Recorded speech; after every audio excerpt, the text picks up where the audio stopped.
Ons, ek en jy, ons moet wees gereed, disippels wees en nie maak gereed disippels nie. Jy luister na Kort en Kragtig en ek is Fanie Meiburg. Kom ons word kragtig deur die woord. So in die aanloop tot Vrydag, die Paasfees wat besig is om aan te breek, groet ek jou op hierdie Woensdagmôre en dit is vir my 'n voorreg om met jou ietsie uit God se woord weer eens te kan deel. En vanmôre wil ek 'n bietjie met jou gesels oor om 'n gereed wees disipel te wees, om 'n gereed wees disipel te wees. Judas vers 3, hy het mos nou 13 hoofstukke, nê? Ek toets maar net so 'n bietjie jou Bybelkennis. Judas 1 hoofstuk, die 3de vers: Geliefdes, terwyl ek alle ywer aanwend om aan julle oor ons gemeenskaplike saligheid te skrywe, het ek die noodsaaklikheid gevoel om julle deur my skrywe te vermaan om kragtig te stry vir die geloof wat eenmal aan die heiliges oorgelewer is. Jy weet, ek lees daar van Smith Wigglesworth, hy het gesê, "It is better to live ready than to get ready."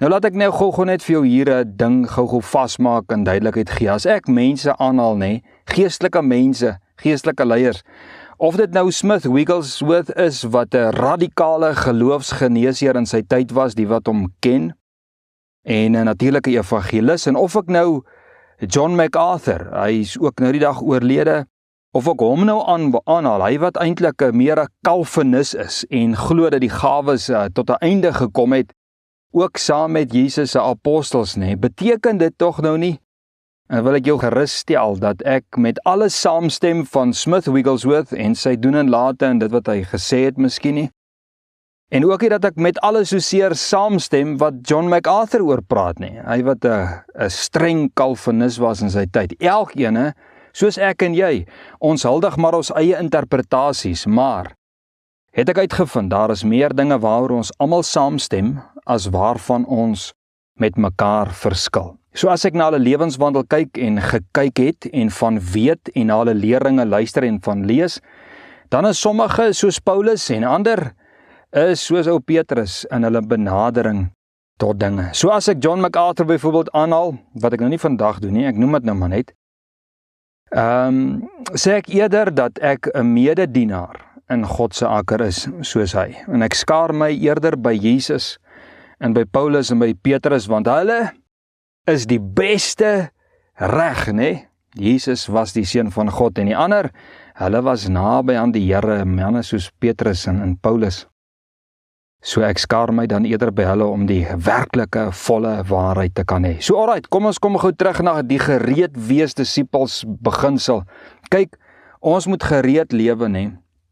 Nie soseer in terme van om gereed te wees om enige tyd dood te gaan nie, daaroor gaan ek Vrydag so vroegoggend net so vinnig gesels, maar ons moet gereed wees om ter verdediging van ons geloof en om getuienisse te wees vir die evangelie en instrumente tot nut van God, Heilige Gees, moet ons wees. Ons moet gereed wees daarvoor. Jesus het sy disippels en sy apostels het hom ons gereed uitgestuur om die evangelie te gaan verkondig, om wonders te doen, byvoorbeeld duiwels uit te dryf, en al die dinge wat nodig is tot bevestiging en ondersteuning en uitbreiding en die bevordering van God se koninkryk.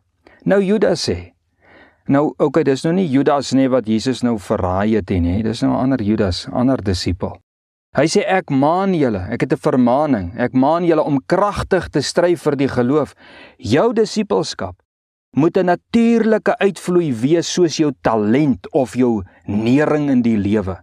Jy moet so deurdrink wees in jou disipelskap en van die Heilige Gees, dat as iemand met jou kontak maak, dan smeer die lieflikheid van die Here aan jou medemens af.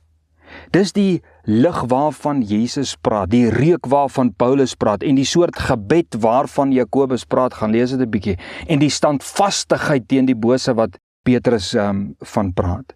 En natuurlik die gemeenskap met die Vader en Jesus Christus wat Johannes van praat. Dis gereed wees disipelskap. Dis deel van jou, dis in jou, dis is jou make-up, man. Kyk, ek en jy moet wees gereed en nie maak gereed disippels wees nie. Maak gereed disippelskap klink soos 'n vat en los besigheid. Stem jy nie met my saam nie? As jy jou eers moet regkry om iets vir die Here te doen, genade, of om jou lig te laat skyn, of dan hierdie lieflike geur van die evangelie van Jesus Christus te versprei. Kom ek sê jou, dan vat ons mis. Judas sê, ek en jy het 'n gemeenskaplike saligheid. Ons het dieselfde hemelse Vader, dieselfde Jesus en dieselfde verlossing meegemaak. En ons het dieselfde Heilige Gees. En daarom sê hy, en hy vind dit noodsaaklik om seker te maak dat almal kragtig sal inklim en stry vir hulle geloof in Jesus Christus. Laat ek vir jou vanmôre een ding sê, as daar ooit 'n tyd was in jou lewe en in my lewe om kragtig vir die Here te lewe, is dit nou.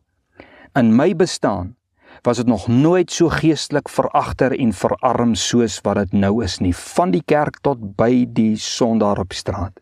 Sonde was nooit so blaatant nie. Sonde was nooit so beskikbaar nie.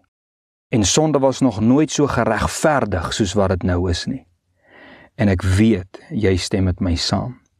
Ons is in die aanloop tot Paasfees. En kan ek jou vandag ook maan en vir jou sê, kom ons skaam ons nie vir die evangelie van Jesus Christus nie. Blessings, kind van die Here, mag die Here jou seën in hierdie dag. Tot ons Vrydag verder gesels op Paasnaweek uit God se woord.